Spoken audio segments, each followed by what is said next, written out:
আসসালামু আলাইকুম। আমি জয় বলছি। সামনে আমাদের কয়েকদিন পরে আমাদের দেশে একটি সাজানো নির্বাচন আছে, তার সাথে আছে একটা গণভোট। আমি জানি আপনারা সবাই ভীষণ বিরক্ত।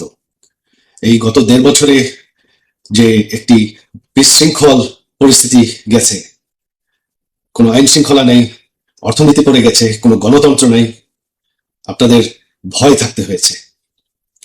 আপনারা সবাই বিরক্ত, ভোট দিতে চান যেভাবেই হোক এই সরকার চলে যাক।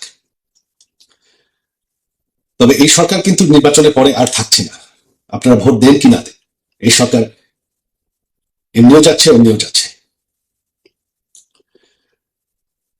তবে এই নির্বাচনটি হচ্ছে একটি সাজানো নির্বাচন। এখানে আমাদের দেশের অর্ধেক দলদেরকে বাদ দেওয়া হয়েছে। শুধু আওয়ামী লীগ তো না, যত স্বাধীনতার সপক্ষের দল তাদেরকে বাদ দেওয়া হয়েছে, যত প্রগতিশীল দল তাদেরকে বাদ দেওয়া হয়েছে। শুধুমাত্র বিএনপি জামাতকে ক্ষমতায় বসানোর জন্য এই নির্বাচন হচ্ছে, যেই জামাত আমাদের বাংলাদেশের স্বাধীনতার বিরোধিতা করেছে, যারা আমাদের দেশের 30 লক্ষ মানুষকে হত্যা করেছে, তাদেরকে ক্ষমতায় বসানোর জন্য। আমি জানি আপনারা আরো বিরক্ত রাজনৈতিক সংকটের উপর, আপনারা সংস্কার চান। তবে সংস্কার কিন্তু গায়ের জোরে একতফা করলে টিকে না, ঠিক হয় না। এইটা আমাদের 75-এর পর যারা সামরিক শাসন করেছেন তারাও চেষ্টা করেছে, ঠিক সেই গণভোট করে সংস্কার করে রাজনৈতিক উন্নয়ন আনতে। তাতে কি হয়েছে? তাতে আমাদের গণতন্ত্র আরো দুর্বল হয়েছে। এই গণভোটের পর আমাদের গণতন্ত্র আবারও দুর্বল হয়ে যাবে। রাজনৈতিক সংকট, সংঘর্ষ আবার ফিরে আসবে। আজ হোক কাল হোক আবারও আন্দোলন হবে, আবারও এরকম পরিস্থিতি ফিরে আসবে। গণতন্ত্রের উন্নয়ন হতে সময় লাগে। আমি জানি আপনারা মনে করছেন যে অনেক বছর হয়ে গেছে, তবে আমাদের দেশ কিন্তু এখনো একটি নতুন দেশ, মাত্র 50 বছর বয়স। গণতন্ত্রকে আরো সময় দিতে হবে। আর সংস্কার করতে হলে সকল মানুষ ভোট নিতে হবে, একতফা করলে হবে না। সকল দলকে মতামত নিতে হবে, একতফা করলে হবে না। তাতে আমাদের দেশের গণতন্ত্রের, রাজনীতির কোনো উন্নয়ন হবে না। তাই আমার অনুরোধ আপনাদের প্রতি, আওয়ামী লীগকে সমর্থন করেন কি না করেন, বাংলাদেশের ভালো যদি চান, বাংলাদেশের ভবিষ্যৎ যদি নিশ্চিত করতে চান, তাহলে এই নির্বাচনে ভোট দিবেন না। এটা একটা সাজানো নির্বাচন। এখানে রেজাল্ট কি হবে তারা অলরেডি নির্ধার করে বসে আছে। কত শতাংশ ভোট হবে সেটাও তারা আগের থেকেই নির্বাচন কমিশন বলে দিচ্ছে। এটা সম্পূর্ণ একটা নাটক। এই নির্বাচনে ভোট দিয়ে কোনো লাভ নেই।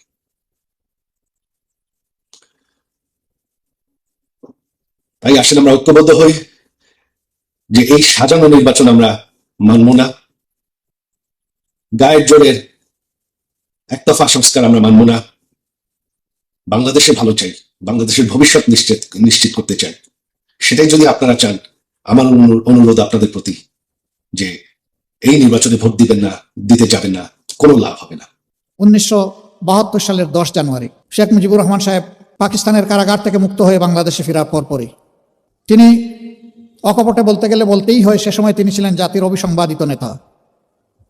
এদেশের 94% মানুষ তার দলের প্রতি আস্থা রেখেছিল 70-এর নির্বাচনে।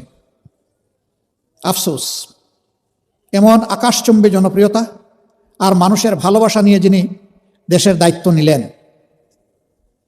তিনি দেশটাকে সামলাতে পারলেন না। তিনি দেশ সামলাবেন কেমনে, তার দলকেই তো সামলাতে পারলেন না। এই জন্য সেই দলটির ব্যাপারে আক্ষেপ করে উনি অনেক কষ্টের কথা বলে গেছেন যে বিশ্বে বিভিন্ন দেশ যখন স্বাধীন হয়, মানুষ তারা সম্পদের খনি পায়, আমি পেয়েছি ভিন্ন খনি। কিসের খনি আমি এটা বলতে গেলাম না। সম্মানিত ভাইরা, তিনি এও বলেছিলেন, কারে নিয়ে আমি সোনার বাংলা গড়ব, ডানে বায়ে সামনে পিছনে যার দিকে তাকাই একই চেহারা দেখতে পাই।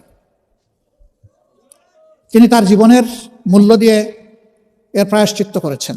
অবশ্যই এইভাবে একটি পরিবারের নিহত হওয়াকে সভ্য বিশ্বে কেউ সমর্থন করে না, কিন্তু নিয়তে যার যেরকম লেখা তাকে তো সেরকমই বরণ করতে হবে। এটাও তো ঠিক যে স্বাধীন বাংলাদেশে তাদের শাসনামলে ৩৭,০০০ মানুষকে বিনা বিচারে হত্যা করা হয়েছিল, যার মধ্যে ১০,০০০ ছিল মুক্তিযোদ্ধা, যারা কিনা দেশ শাসন করেছিল বুক চিতিয়ে লড়াই করে। তাদেরকেই মরতে হলো রক্ষী বাহিনীর হাতে। রক্ষী বাহিনীর চাবকের তো নিচে থেকে অনেকে ফিরে আসেনি, কেউ সৌভাগ্যক্রমে ফিরে এসেছে। ফিরে আসা এক দুর্বল মানুষ আমিও। আল্লাহ তাআলা কি জন্য আমাকে সেদিন বাঁচিয়ে রেখেছেন আল্লাহই ভালো জানেন। অথচ আমি একটি শহীদ মুক্তিযোদ্ধা পরিবারের মানুষ, আমার কোনো অপরাধ ছিল না। আমার বিষয়টা দিয়ে আমি বিবেচনা করেছি এরকম বহু নিরপরাধ মানুষকে তারা নির্যাতন করেছে, কেউ কেউ দুনিয়া ছেড়ে চলে গেছে। আফসোস নাই, তারপরেও যদি দেশের মানুষ আমাদের জীবনের বিনিময়ে একটু শান্তি পেত, কোনো আফসোস থাকতো না। কি অবস্থা সৃষ্টি হলো। সম্ভ্রান্ত পরিবারের মানুষগুলো তাদের মেয়েগুলোকে আর কলেজ ইউনিভার্সিটিতে পাঠানো বন্ধ করে দিয়েছিল। কেন বন্ধ করে দিয়েছিল আপনারা বুঝতেই পারছেন। মানুষের জীবনের কোনো নিরাপত্তা ছিল না, সম্পদের কোনো নিরাপত্তা ছিল না, বাইরেও ছিল না, ঘরেও ছিল না। অথচ ৭০-এর নির্বাচনের সময় আমরাই বলেছি মানুষকে, ভোট দেন নৌকায়, আপনি দরজা খুলে রাতে ঘুমাতে পারবেন। হ্যাঁ, ঠিকই মানুষ দরজা খুলে ঘুমাইছে, কিন্তু সেই দরজাটা নিজে খুলে নাই, চোর ডাকাত এসে খুলে দিয়েছে। এরপরে কি হলো বুঝলাম, তারা সব ভালো কাজ করতে পারলেন না। দফায় দফায় ক্ষমতার পালাবদল হলো। দেশের চেহারার একেবারে উন্নতি হয় নাই এটা আমি বলবো না, হয়েছে। তবে যুগের যে পরিমাণ চাহিদা ছিল আর যে পরিমাণ সম্ভাবনা ছিল তার তুলনায় কিছুই হয়নি। এখানে বসা অবস্থায় আপনারা কোনো গন্ধ পাচ্ছেন কিনা? আমি কিন্তু একটু গন্ধ পেয়েছি। এটা একটা সভ্য জনপদ, এটা আমার গর্বিত দেশের রাজধানী। দুনিয়ার বিভিন্ন দেশে যাওয়ার সুযোগ হয়েছে, সেখানে নগরে শহরে এরকম চলমান প্রবাহমান বহু চ্যানেল আছে, ঝর্ণা আছে, নদী আছে, খাল আছে, ড্রেন আছে, কিন্তু আপনি ড্রেনের পানিও হাতে নিয়ে দেখবেন যে মার্বেলের মতো চকচক করছে।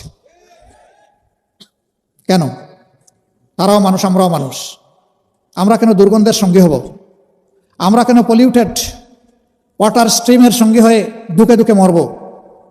হাজার রোগ কেন আমাদের দেশে এই কারণে বাসা বাঁধবে? কপাল আমাদের এই জায়গায়। আমি বলেছিলাম আমাদের আল্লাহ অনেক সম্পদ দিয়েছেন, সব জায়গায় বলি একটা সম্পদের অভাবের কারণে আমরা পারলাম না আমাদের দেশটাকে বাগানের মতো করে সাজাতে। সেই সম্পদ হচ্ছে চরিত্রের সম্পদ। ক্ষমতায় যাওয়ার আগে অনেক রাজনীতিবিদ বলে থাকেন আমি রাজনীতিকে ইবাদত মনে করি, আমি রাজনীতি করি মানব সেবার জন্য, সেবা আমার ধর্ম। হ্যাঁ, উনি মানব সেবা করেন ঠিকই, শুধু নিজের সেবাটা করেন। তিনিও তো একজন মানব, সেই অর্থে তিনি মানব সেবা করেন। কিন্তু মানব সেবা বলতে যা বোঝায় তা তো দেখি না। গত 15.5 বছর এদেশের মানুষ দারুণ কষ্টের মধ্য দিয়ে অতিবাহিত করেছে, আর আমাদের জন্য পরিবেশটা ছিল আরো একটু কষ্টের। জানেন সবকিছু, আমি এগুলো রিপিট করতে যাচ্ছি না। আমাকে একবার একজন তদন্তকারী কর্মকর্তা রিমান্ডে আমাকে জিজ্ঞেস করছে যে আপনি কি একটু দয়া করে আপনার সর্বশেষ ঠিকানাটা বলবেন? আমি বললাম বলবো। সর্বশেষ ঠিকানা আশা করছি এটা আল্লাহর জান্নাত। কয় না না, দুনিয়ার ঠিকানা। আমি বললাম যে সেইটা কোনটা বলবো? কয় কোনটা বলবেন মানে? আমি বললাম যে আমার তো শত শত ঠিকানা আছে। কয় স্যার আপনি অ্যারেস্ট হয়ে এরকম আমাদের সাথে মৌজ করতে পারেন? বললাম মোটেই আমি মৌজ করছি না। কয় তাইলে কীভাবে বললেন যে শত শত ঠিকানা আছে? আপনি এত ধনী? বলে আপনি কল্পনা করতে পারবেন না আমি তার চেয়ে আল্লাহর মেহেরবানি বেশি ধনী। কয় একটু বুঝিয়ে বলবেন? আমি বললাম অবশ্যই। এই যে আপনারা আর আপনাদের সরকার, আপনাদের কারণে কোনো বাড়িতে 1 রাত, কোনো বাড়িতে 2 রাত, কোনো বাড়িতে 3 রাত, কোনো বাড়িতে 1 সপ্তাহ, কোনো বাড়িতে 2 সপ্তাহ, এরকম করে কেউই তো আমাদের বছরের পর বছর যাচ্ছে। এখন হিসাব পেয়েছেন যে আমাদের শত শত ঠিকানা কোথায়? এটা শোনার পরে বলে যে আপনার ঠিকানা আমার লাগবে না। বুঝতে পারছে যে এর পরবর্তী ঠিকানা তো শেষটা না, আরো কোনটা হয়ে যাবে। এইটা ছিল ভাই আমাদের কন্ডিশন। একটা স্বাধীন দেশে বসবাস করেছি, পরিবারের সদস্যদের মুখ দেখতে পারি নাই একটানা দেশে থাকা অবস্থায় 10.5 মাস। অবশ্য যখন জেলে যেতাম তখন মাসে একবার দেখার সুযোগ পেতাম, তারা আসতো আমাকে দেখতে। কিন্তু জেলের বাইরে যখন থাকতাম এটা হতো না। এখন বলবেন এটা তো আপনার উপর দিয়ে গেছে, তাতে দেশবাসীর কি? না, আমার উপর দিয়ে যায় না, এই কোটি কোটি মানুষের উপর দিয়ে একই অবস্থা গিয়েছে।